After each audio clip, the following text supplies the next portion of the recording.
Hey guys, it's Troy. Welcome to another video, and I am coming at you from beautiful Berlin, beautiful sunny Berlin actually. As you can see, it's October, but it's still pretty damn nice here actually. So yeah, I'm glad to be here and bringing you this video. So what I want to talk to you about today is being on your life's purpose. Now that kind of sounds a little bit cheesy, a little bit sort of success guru-y, success porn, etc. But I mean, guys, it is so important. It is, I can't describe how important it is for all manner of reasons. So it's important because it's your whole life, isn't it? You know, if you're not on your life's purpose, then what really are you doing? You know, you're not going to get where you want to be. Now you could say, well, yeah, I'm just going to kind of see how things go. I'm just going to allow events to unfold and, you know, let the chips fall where they may. Well, that's one way of looking at it. That's the way a lot of people look at it.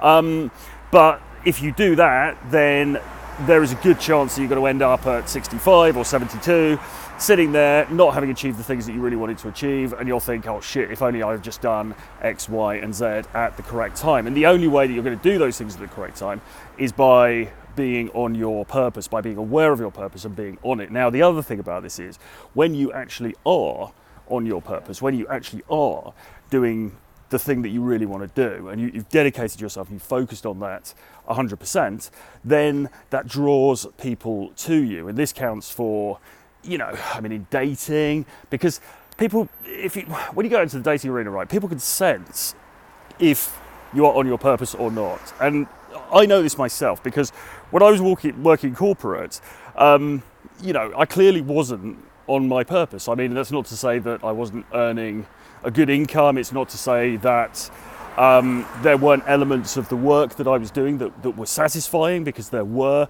but I wasn't truly on my purpose. And I think people could really feel that. People could really understand that. And then as soon as you actually get onto your purpose, as soon as you say, right, this is what I want to do, I'm going to do it no matter what, then you start to sort of, you almost become magnetic. You start to draw people to you because people can sense that about you. People can sense that you've done the thing that they have failed to do. That is, you have struck out and made a blow for your freedom. So it's really important. And as I say, this transfers into the dating arena, but, you know, more than that, into business, into networking, into socializing. Because, you know, when you're on your purpose, you are the kind of guy, you're self-actualized in the realist sense. You are the kind of dude who, yeah, you know, you're happy with yourself because you're doing what you actually want to do, and that is so important.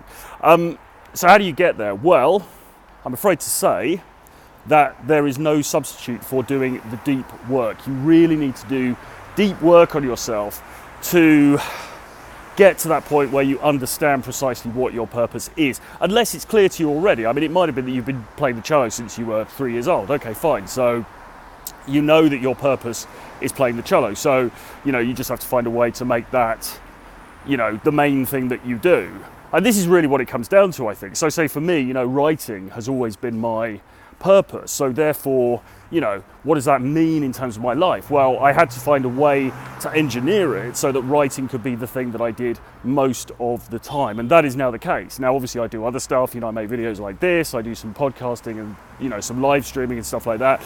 But in general, you know, writing is the thing that I am able to do most of the time, because that's how I've engineered my life. And that's really where you need to get to. But if you're uncertain what that thing is, if you're, you know, you're kind of there scratching your head thinking, well, what is it precisely that I want to make the purpose of my life, then you need to take some time out and you need to do that deep work to get inside and really work out what it is that your purpose is, okay? And there's no real shortcuts with that. You know, you've just got to take out the time to do that work. Maybe take yourself away, get away from friends for a bit, get away from girlfriends, get away from your, you know, usual distractions, and just take a bit of time for yourself so that you can really work that out, because this is so important. Because once you've discovered it, then you can start to push yourself in the right direction. Everything will begin to align. But before you've discovered it, you know, you're not really going to be able to do that.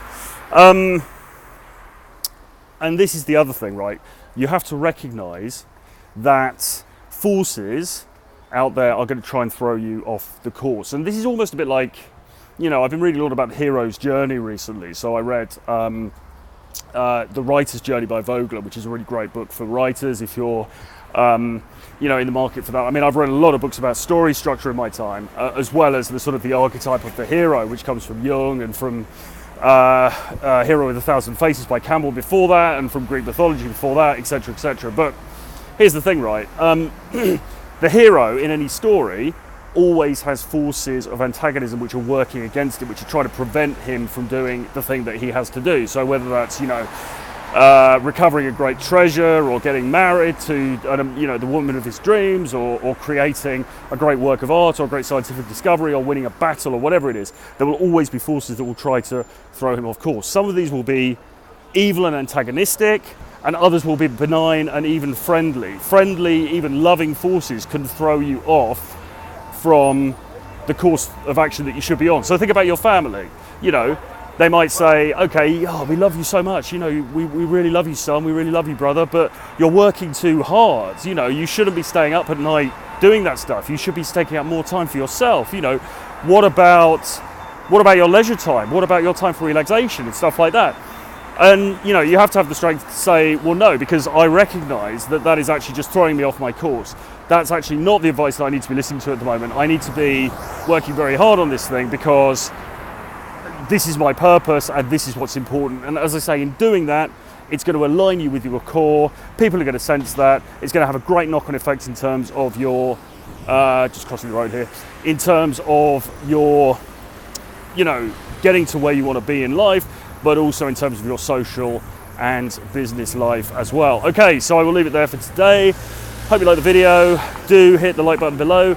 Do smash the subscribe button as well. I need you to, it's really helpful for me if you could just subscribe to the videos, because that shows YouTube that you like what I'm doing, you like the content, etc., etc. And yeah, you can get my pack of 10 books, which is called Renegade Dating Blueprint, about dating, game, the sexual marketplace, all that good stuff. The link below. And do also sign up for my daily email as well. Emails 5 times a week going free to your inbox. I'll leave it there for now. Bye bye.